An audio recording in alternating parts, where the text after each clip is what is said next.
An explosion blows a rock into three parts. Two parts go off at right angles. These two are 1 kg first part, 12 metre per second, 2 kg second part with 8 metre per second. Diagram बना लेते हैं.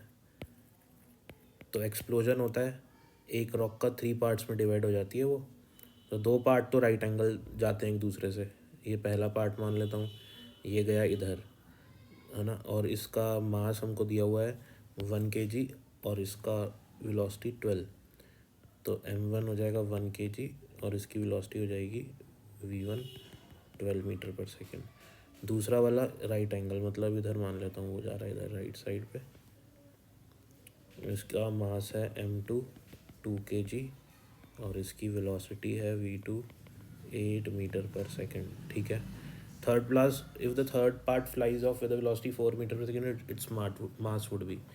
अब तीसरा जो part है वो ऐसे जाएगा कि सिस्टम का जो नेट मोमेंटम है वो कंजर्व रहे, क्योंकि जो एक ये पूरा एक ही था पहले सिस्टम, ये पूरा सिस्टम एक से ही ब्रेकों के 3 में डिवाइड हुआ है. तो डिवाइड हुआ है तो इंटरनल फोर्सेस की वजह से हुआ है. इंटरनल फोर्सेस की वजह से अगर डिवाइड हुआ है तो मोमेंटम कंजर्व रहेगा. ठीक है ना, क्योंकि नेट अगर एक्सटर्नल फोर्स ज़ीरो होता है ना, तो मोमेंटम क्या रहता है, कंजर्व रहता है. तो पी आई बराबर क्या होगा, पी एफ होगा, है ना. अब इनिशियली तो रेस्ट पे था, जो रॉक था इनिशियली रेस्ट पे था, है ना. तो इनिशियल मोमेंटम हो जाएगा उसका ज़ीरो. फाइनल मोमेंटम 3 पार्ट हो गए मेरे पास, 1 2 3.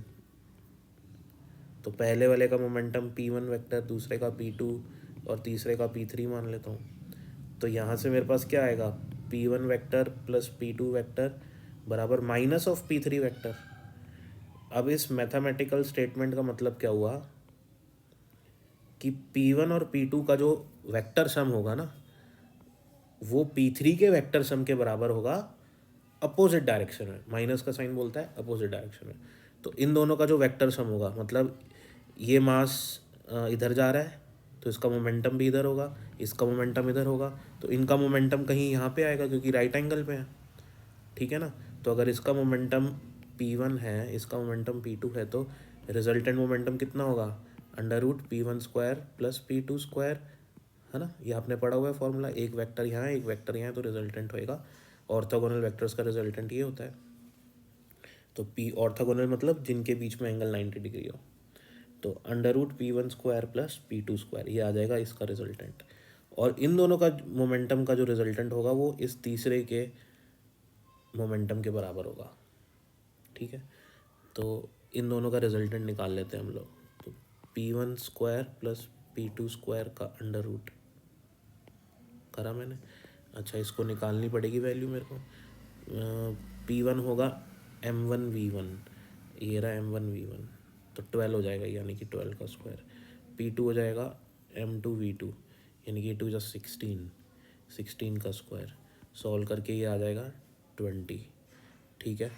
अब यही जो मोमेंटम है, इस तीसरे वाले का भी इतना ही मोमेंटम होगा जो इन दोनों का मिला के है. लेकिन इन दोनों का मोमेंटम इस डायरेक्शन में है, तीसरे का मोमेंटम इसके जस्ट अपोजिट में होगा. नेट कैंसिल हो गया क्योंकि इनका रिजल्टेंट इधर, इसका इधर, तो दोनों कैंसिल हो जाएंगे वेक्टर्स. तो फाइनल मोमेंटम भी क्या हो गया मेरा, ज़ीरो ही हो गया. इनिशियल भी ज़ीरो था, फाइनल भी ज़ीरो रहेगा. बनी ना बात. अभी क्या करना है, p3 लिखो, ये रहा p3 और इसको बराबर कर दो 20 के. p3 मतलब m3v3 बराबर 20. अभी डालनी है वैल्यू. m3 पता नहीं, वेलोसिटी इसकी 4 दी हुई है, 4 metre per second, into equals to 20. m3 आ जाएगा 5 kg आंसर. ठीक है. Thank you.